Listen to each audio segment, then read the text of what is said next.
नमस्कार मित्रांनो, स्वागत आहे तुमचं आपल्या कृषी अपडेट यूट्यूब चॅनलवरती। बंगालच्या उपसागरामध्ये अतिशय तीव्र चक्रीवादळ तयार होत आहे। राज्यात वादळी वाऱ्यासह अतिवृष्टीसारख्या पावसाचा इशारा देण्यात आलाय। कोणत्या भागात पावसाचा इशारा हे पाहण्यापूर्वी आपल्या कृषी अपडेट यूट्यूब चॅनलला सबस्क्राईब करून शेजारील बेल आयकॉन प्रेस करा।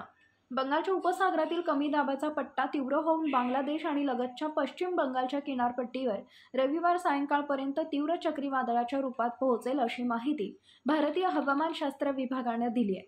बंगालच्या उपसागरातील हे पहिले मान्सूनपूर्व चक्रीवादळ असून हिंदी महासागरातील चक्रीवादळांना नावे देण्याच्या पद्धतीनुसार त्याचे नाव रेमल ठेवण्यात येणार आहे।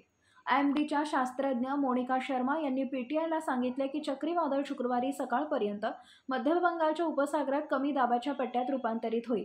हे चक्रीवादळ शनिवार सकाळी चक्रीवादळात रूपांतरित होऊन बांगलादेश आणि लगतच्या पश्चिम बंगालच्या किनारपट्टीवर रविवारी सायंकाळपर्यंत तीव्र चक्रीवादळाच्या रूपात पोहोचेल। IMDच्या म्हणण्यानुसार रविवारी हे चक्रीवादळ ताशी 102 किलोमीटर वेगाने वारे वाहण्याची शक्यता आहे।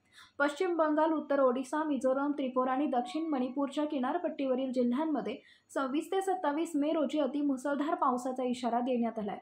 मच्छीमारांना 27 मे पर्यंत किनारपट्टीवर परत जाण्याचा आणि बंगालच्या उपसागरात न जाण्याचा सल्ला देण्यात आला आहे। यापुढील हवामान अंदाज पाहण्यासाठी चॅनलला सबस्क्राईब करा। धन्यवाद।